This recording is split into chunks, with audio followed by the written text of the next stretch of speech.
Na začiatku bola myšlienka a odhodlanie urobiť niečo pre ľudí. Potom prišli stovky odrobených hodín, aby sme sa dnes mohli pohodlne previesť na bicykli z Ružomberka až do Korytnice. V sobotu túto trasu otvorili aj oficiálne.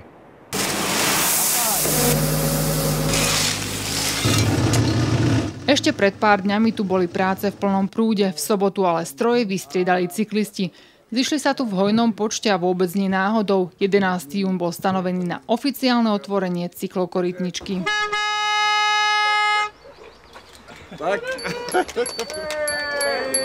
Ja si myslím, že dnes sa podarila jedna veľká vec. Nahradili sme vlastne korytničku, ktorá chodila pomaly 65 rokov živým vláčikom s možno 300 až 400 cyklistov. Ja chcem ozaj poďakovať najmä tým, ktorí boli takými nositeľmi tejto myšlienky, najmä pán magister Šer, pán Hromada, takisto pán poslanec Vojto Macko a všetkým ďalším zamestnancom, ktorí odpracovali, alebo aj s priateľom stovky brigádnických hodín. Okrem toho pomáhali aj viacerí sponzori, ktorých pomoc sa ráta v tisíckach eur. Aj vďaka tomu sa mohla myšlienka začať realizovať koncom minulého roka. V októbri vyštartovali prvé JCBčko, ktoré to trošku tak zhrnulo. Videli sme, že pod tým je krásny kameň, ktorý sa dá nasýpať a pustili sa do toho. Mosty sme zrekonštruovali, natreli, dali plech a je to akože super. My sme si vlastne predstavzali spojazniť cyklokorytničku bývalú pre cyklistov z osady do Korytnice a to sa nám podarilo. Kvalita možno by mohla byť lepšia, miestami sme amatéri, robili sme to prvýkrát, robili sme s materiálmi, s ktorými sme nemali vôbec žiadne skúsenosti, takže keď zohľadníme všetky tieto okolnosti, myslím, že je to fajn.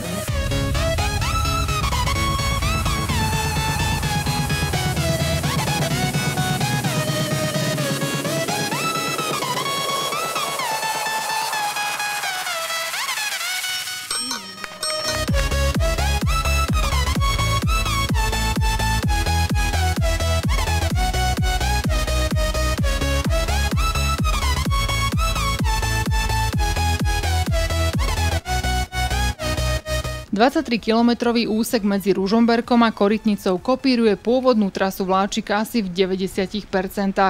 No nakoľko v 3 miestach treba prejsť cez pomerne frekventovanú cestu, jej tvorcovia presne vedia, ako by ju chceli do budúcnosti ešte vylepšiť. Čo sa týka mňa, teda mojej vízie, je to len taký prvý krok. Ja budem úplne uspokojený vtedy, keď táto cyklokorytnička bude úplne bezpečná pre rodiny a keď sa nám podarí spraviť nadjazdy. Nie je pre mňa dôležitý až tak ten asfaltový povrch, ale bezpečnosť. Počas cesty si pred najťažším úsekom možno oddychnúť na odpočívadle pri Patočinách, no a zaujímavosťou je aj zrekonštruovaný vojenský bunker. Keďže táto trasa má svoju históriu a príbeh, mala by byť aj akýmsi náučným chodníkom. Po celej trase je 11 náučných tabúl. V podstate tabule prezentujú trasu korytničky ako železnice a potom sú spomenuté aj niektoré prírodné krásy. Konečne sa to podarilo, čakali sme na to dlhé roky. A sú tam aj náročné úseky, či to zvládne aj? Tak sú náročné úseky, ono je to vlastne po celej dĺžke stúpanie. Chodí vám to aj beháva, tak to cítiť vlastne, keď to človek beží, ale nadol je to o to príjemnejšie. Sobota bola možno novým začiatkom nielen cyklocesty, ale tiež pre samotnú Korytnicu. Je tu niekoľko stoviek nielen cyklistov, ale aj takých, ktorí prišli motorizovanie s tým, že aby videli, že tá Korytnica, aj keď niekedy možno, že umrela, tak teraz znovu trošku ožíva a že ten turizmus a cestovný ruch tu nejakým spôsobom štartuje a tým štartérom je vlastne vybudovanie tej cyklotrasy.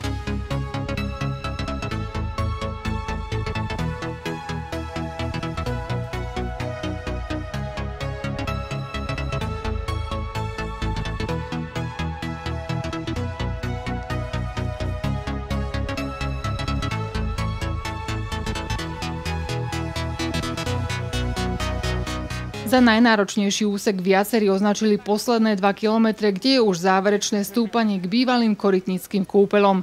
Nakoniec to zvládli ale aj deti a oplatilo sa. Dá sa, ale bola dosť ťažká. Tunak aj ako začínal kopec, ale aj viacej prestávok som si dávala. Veľkú zásluhu na tom, že sa cyklokorytničku podarilo dobudovať, má aj majiteľ časti bývalých kúpeľov v Korytnici. Pomáhal materiálne aj personálne a verí, že Korytnica sa opäť stane vyhľadávaným miestom. Ja som sa zalúbil u tú krajinu i sme renovírali aj pramene, aj tu ten penzion a normálno želím, ak nám bude mogućnosť, že to dobre funguje i dále by išli do renovácie, že obnovujeme celú Korytnicu. Ja som tu nebol asi 20 rokov, ja som tu vyrastal a teraz som milo prekvapený, že to je tu takto zrekonštruované, majú tu aj pivo konečne a verím, že do budúcna sa to zrekonštruuje viac a bude to také prímestské letovisko pre Ružomberčanov a pre ostatných návštevníkov.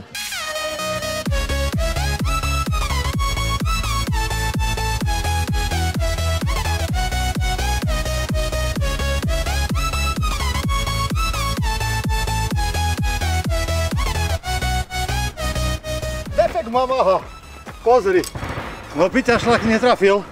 Robo fajta mi hovorí, čo mám s tebou robiť. No čo, chlapca som zavolal chytro domov a bicykel ženín. Vieš? No, tuto pri hlavnej mi ho dovezie.